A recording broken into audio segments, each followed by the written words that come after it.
Hello everyone, this is EradurGwath, and today I want to show you something I've been working on. I worked on it about 4 days.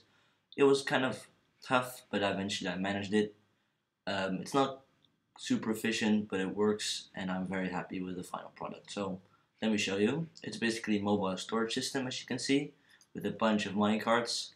It's 6 columns with 7 minecarts in total, so that's 42 in total. So let's send them away with this button. So then slowly they'll get sorted out. I'm playing on the 1.8 pre-release, by the way, for if you're interested. Then they'll go in these trains, basically, and they'll go to the other side. So I plan on building this in new Eradur. Will be hard though because it's a lot of resources. Although actually I didn't really count how much, so I'm not completely sure. But as you see, the first train sorts itself right into here. Then you can see the second train is already arriving, and the cart system has changed, or basically the track.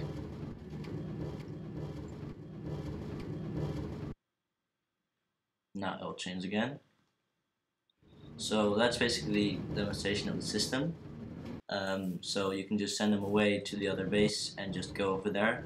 So you don't have the hassle of constantly having to go to one main storage room or splitting them up, and you lose track of where all the items are. So most of the items I'll be storing in here, and the rest I'll be storing in my main base. So let me show you how it works. So it's kind of complicated and complex, but I'll just try and show you as much as possible. So let's start with the beginning. Of course, the button. It leads into a T flip-flop. With 2 pistons might not be the most efficient, but it doesn't really matter. I'll change the design later probably, but it was the first thing I came up in my mind. It's not my design. Oh yeah, it's not really someone's design. It's basically just a 1-tick pulse piston with a torch there. So it'll split into 2 parts basically, two ways. First, this is a clock, toggleable clock, which as if this piston is over here, it'll start running. It's 4 repeaters on second delay and 1 on third, so basically 3 on second, 1 on third, and that leads into a short pulse generator. With this one you can configure how many ticks you want it to be. It's only at 2 ticks, which is ideal for the system we want. So this will then be able to feed into the pistons. So these 5 and this piston are the pistons which basically retract and push all the time and basically let the minecarts fall through. So the other system is also a clock. It's a hopper timer basically, originally designed by Etho. Just want to put some credit there. It's very useful. It's just very configurable and can be used in many ways, so that's very useful. So every time this fires, which is when 15 items go into there and then back again, then it will give us a short signal into here, or basically once it starts running, this will be constantly on, and then after a while it will go off for a while, which is exactly what we need in this case, because then one of these items can get into the dropper, and every time basically this thing cycles, a new sword will be put into the dropper, and every time it will reach 1 more repeater, which will then activate this system. And then the first time it cycles, well, let's put a sword in here just as a quick demonstration. So the comparator will basically output the information. It will reach 2 blocks, and this thing will then be activated, which lets this signal travel through, and it will also retract this piston so that they can basically fall down onto this piston, as you can see.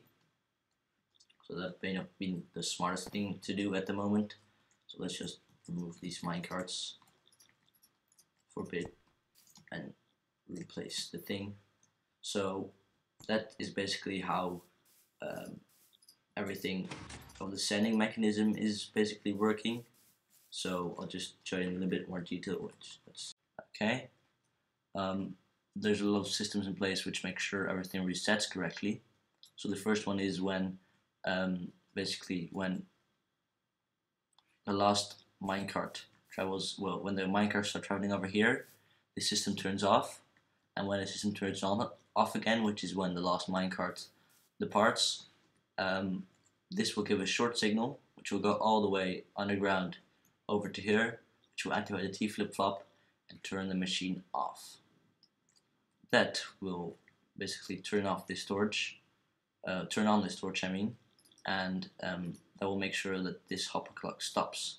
Although sometimes when there's still some items in here, which is what we don't want, and then the piston will always, when this is on, the piston will always eventually go over here, and the block, redstone block I mean, and so when, and there's something in here, and this block is at that place, this thing will trigger basically, and it will make sure the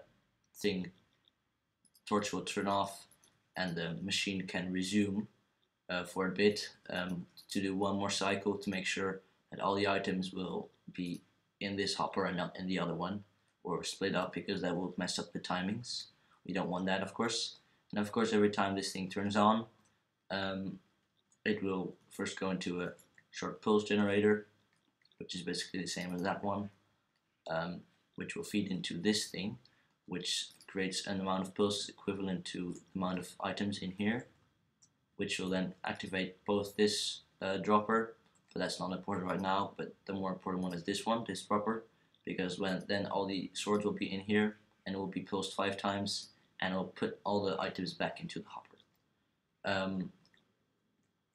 Also, when the machine is off, of course, there will be no items in here, which will make it so that this hopper would then lose all the items into the dropper, which is something we don't want. So that's the reason when the machine is off, the signal also travels over here, or it doesn't basically, and this torch turns on, and that's the items stay into the hopper. That's basically just how everything works of the sending mechanism. So now let's turn on the machine and take a look at the receiving part. So let's put all these 7 back in here, or it should be 7. So just take a look if everything is correct, although we need to reset this though. So let's just take this one out. But you'll see how it works in more detail when I explain it over there. So let's press the button and let's go over here.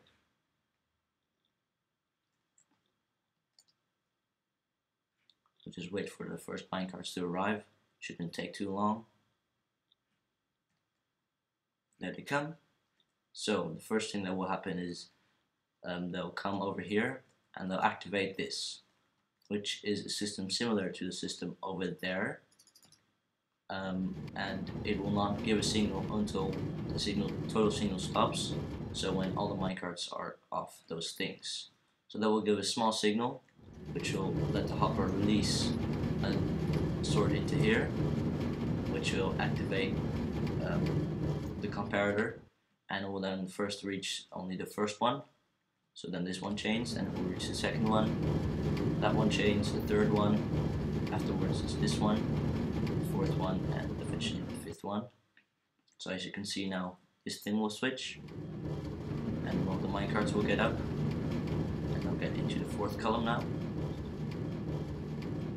So now you can see that one will switch, and the 5th column will come in.